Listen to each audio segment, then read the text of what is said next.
With that, I'd like to open the floor for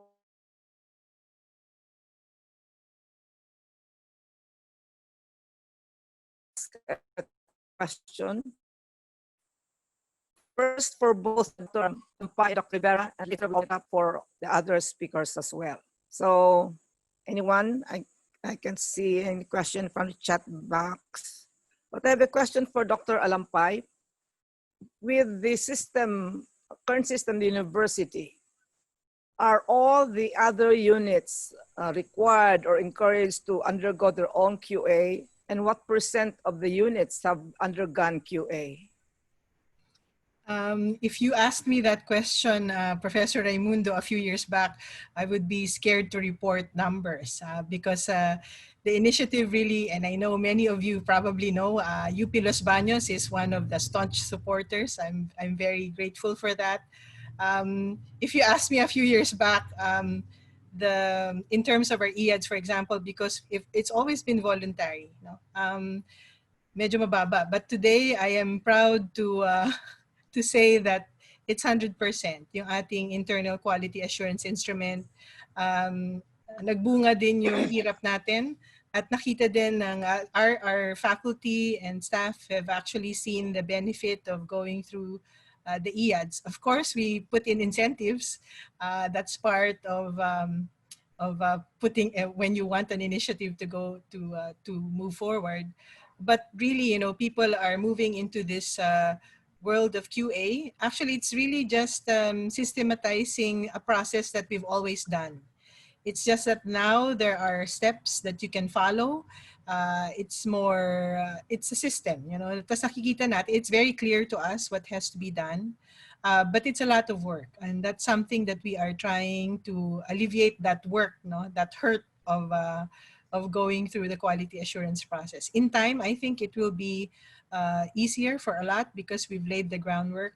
But I'm very happy to report that there are many who want to go through the quality assurance process, especially external review, of which UPLB has a lot of degree programs. UP Los Baños has a lot of degree programs that have undergone this AUNQA assessment and even gone through institutional assessment. So the entire UPLB is actually institutionally assessed by European and ASEAN quality assurance assessors. So may stamp of accreditation kayo. It just has to be sustained until another 5 or so years. Thank you.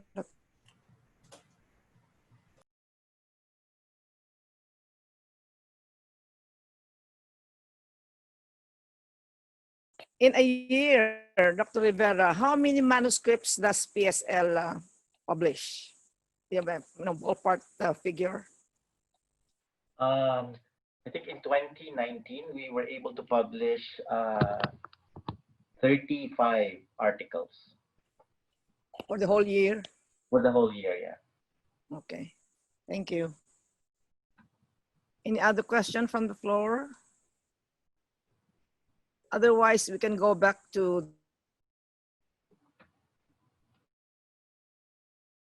questions for you, Dr. Taron. Can you know yourself?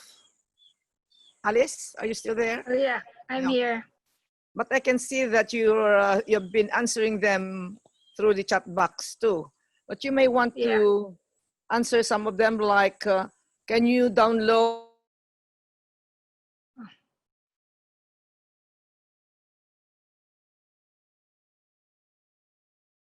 of students per lab section?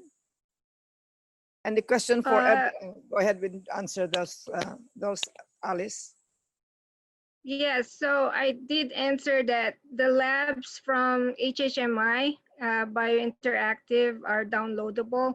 There are many online labs. I think I put a lot of references in the chat links. Many of them are downloadable, and many of them, well, all of them are free. So I hope, and yeah, the HHMI, they're ready to use, but you have to be careful because the answer key to the worksheets are also available online. So you want to modify those worksheets. Okay, thank you. And for everybody, because this is on about the online learning.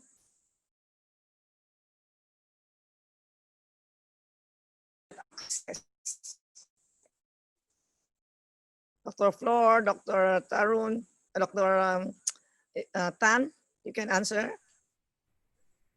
Could you repeat the question again, please? What happens when there is no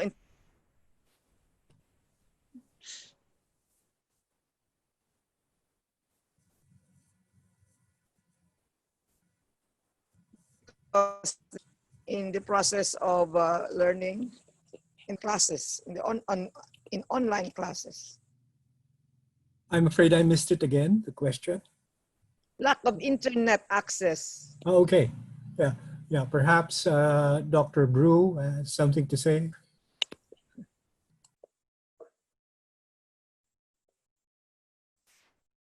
Where are you, Dr. Brew? Dr. Witch, where are you?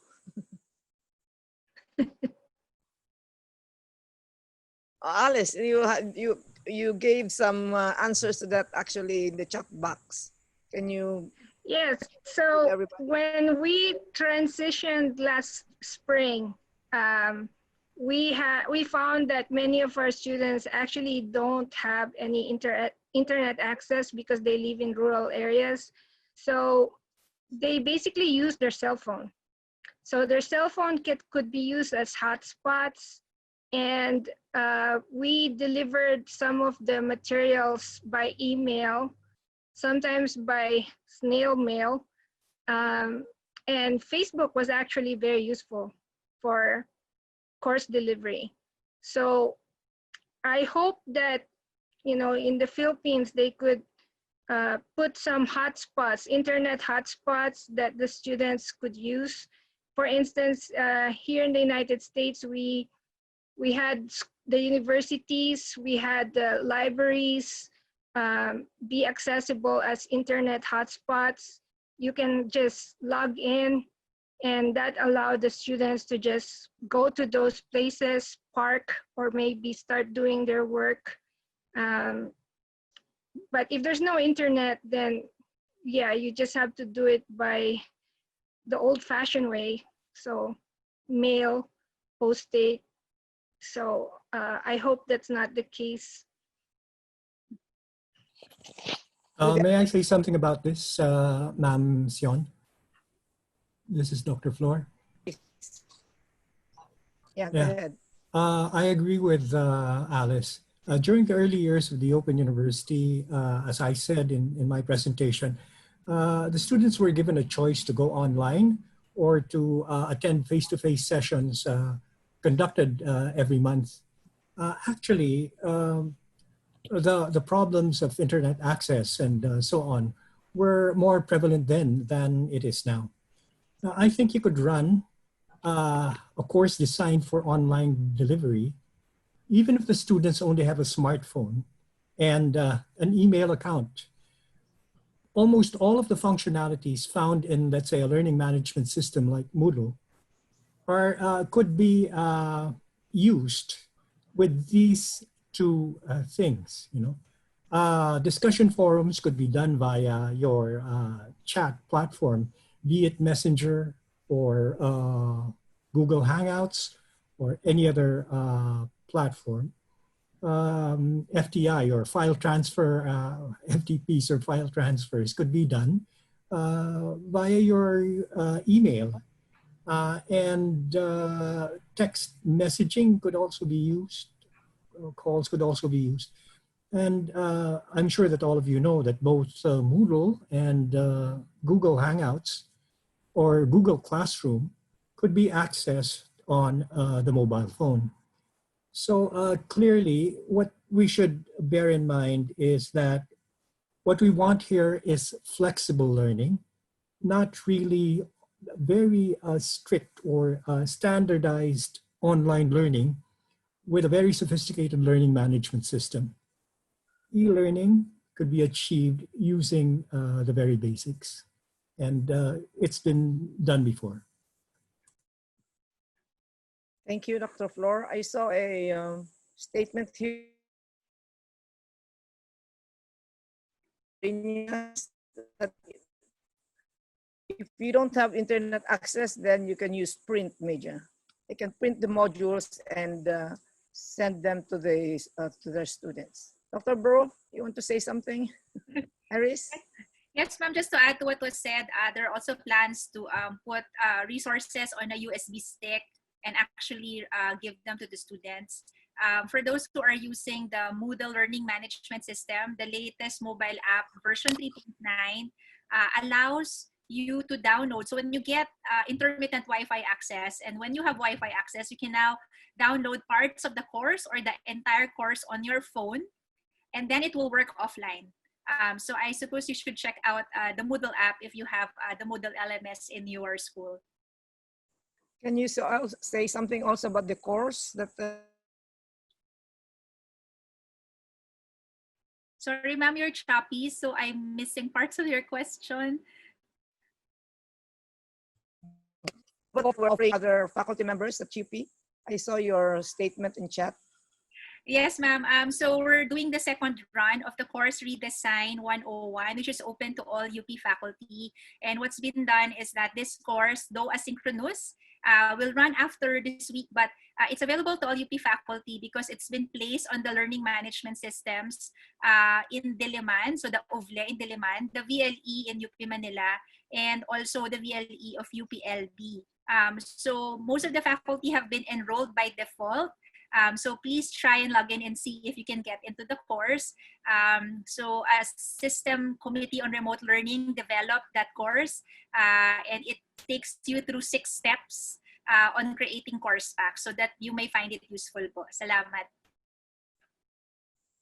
The conception.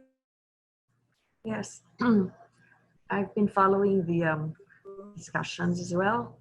And are there other questions? If not, I'd just like to share again my own experience in the UP Open University course packages. So it's very well established framework that UPOU implementing, and I think Dr. Sandy Floor also shared with us, you know, the rationale, the philosophy of the UPOU. We want to uphold academic freedom, especially in the content. We want to focus on the content of our courses. The UPOU has made it quite easy for us to communicate with our students. Of course, there are fewer students at the postgraduate level. Thing is, many of them are working students. And so from my experience, there's no way to just gather them together at one time to have a discussion. On the other hand, if you provide the schedule, it's quite flexible. So it's like over several days.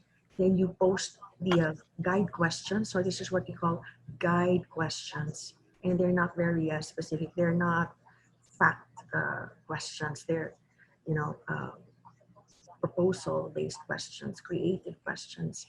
And then you give them a little time to answer, and they can answer by email or any which way they want, okay? Because I think there's just too many pressures in the workplace.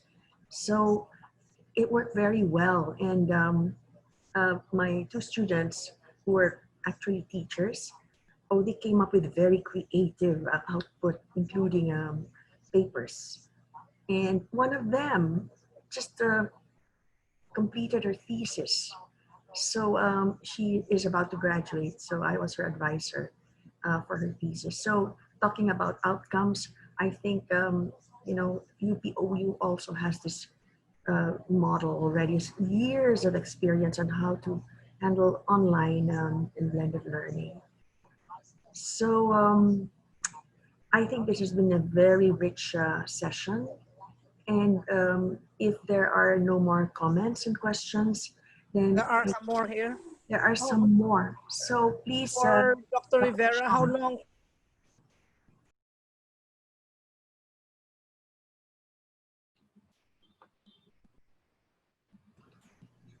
I think Are some of you out na ba si Windel? Can you share to the group, not just to Myra, How long is the review process in I PSL? replied to everyone. On the average, it's about 3.5 months, 3.5 months. But it totally depends on the editor in charge. Sometimes it takes longer than that. But the shortest review process recorded was only 3 weeks. So may I add that Okay, go ahead. regarding PSL, it's ISI listed, and therefore it receives International Publication Award from the UP system. It does. Okay. Yes, so good incentive. Okay, how about the question on, do you use Khan Academy concepts and principles?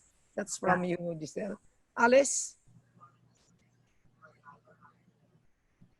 Alice, are you still there? Oh, I'm here. So I did write in the chat that I actually use that a lot as a supplementary material. The students know how to go to Khan Academy, even starting from high school. So it's a wonderful resource, but I hope that, you know, instructors will just use it as a supplement and not as a replacement for their teaching. Okay.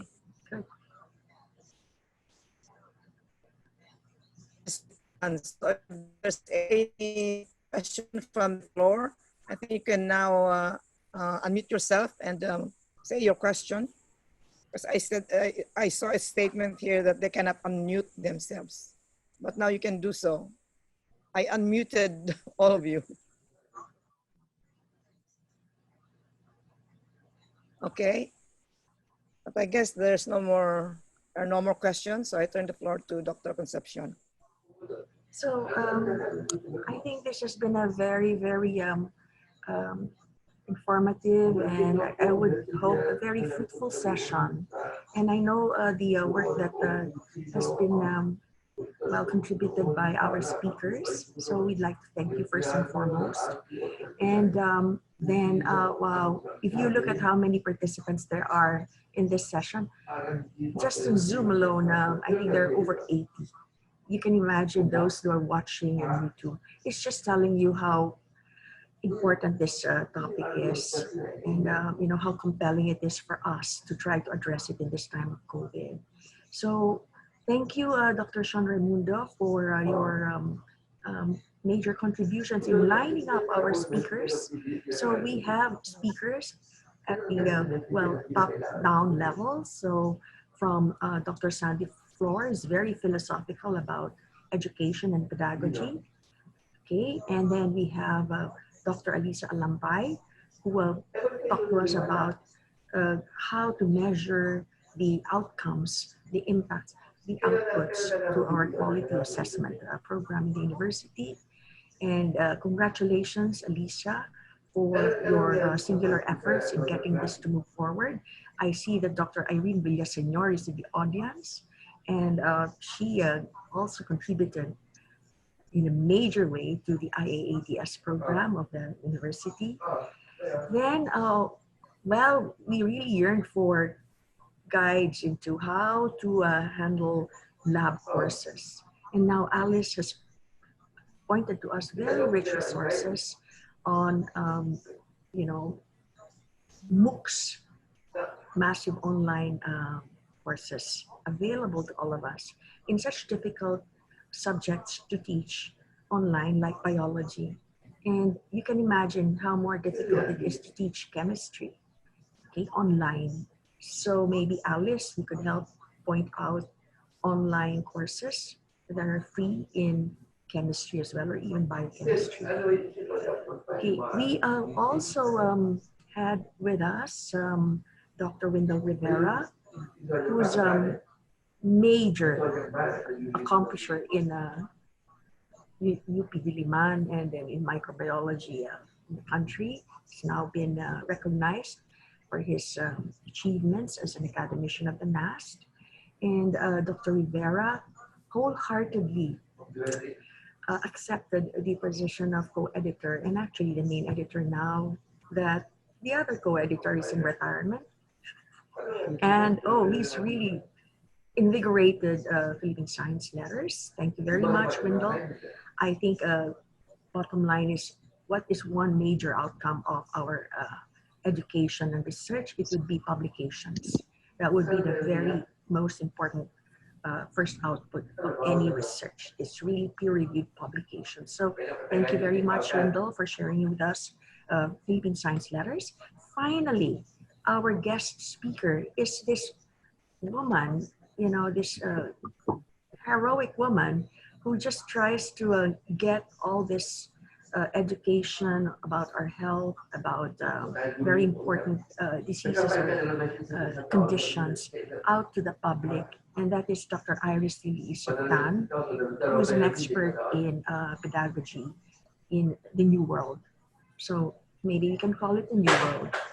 And so thank you very much all. We've actually covered a huge span of important interests and concerns in the education field, in the education space, which we know should end up in good public information dissemination. So that is our duty, our obligation to society, to educate the rest of society, uplift them in terms of scientific literacy. So with that, I'd like to thank all of you for joining us, for staying on. And at this point, if there are members and generous souls in the audience, if I may ask Bon to flash two posters. And it's nice that Dr. Irene Villaseñor, as our our assistant treasurer, is here, because she's the person in charge locally of the collections. Okay, we're embarking on a Start Fresh lifetime membership payment of dues, okay, for the PAASE to celebrate its 40th year. And Irene is the person you should inform about your payment. We put the account on the website. And if you're going to pay a lifetime membership due or make a donation to the PAASE, then please scan the deposit slip and email it to Irene, and I will check the passbook and then issue the OR to you, okay? So I don't know if Bon can flash the posters, but if he can't, then please visit our website. This year, our 40th APAMS, there's no registration fees. Everything's for free. And there's like 200 presentations in 40th APAMS. And Wendell will tell you how many poster submissions we have, probably 50 by now, 45 to 50. And there's a competition, 45, yes. And these are in 4 sessions, and they span, again, the range of science and engineering topics. And there's going to be a rapid fire 3 to 5 minute competition of the finalists.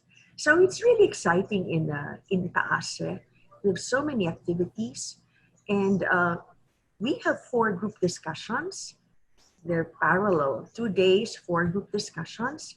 And well, we're going to try to come up with resolutions that we will then submit to the NAST and to the DOST secretary, NAST president, DOST secretary. And some of those proposals will probably be funded by the PAASE, because we have listed 11 categories of projects, not so expensive. You know, we would provide seed or jumpstart funding for them. So if you may want to support the noble scientific goals of the PAASE, you might want to pay your lifetime membership fee and also donate to our funds.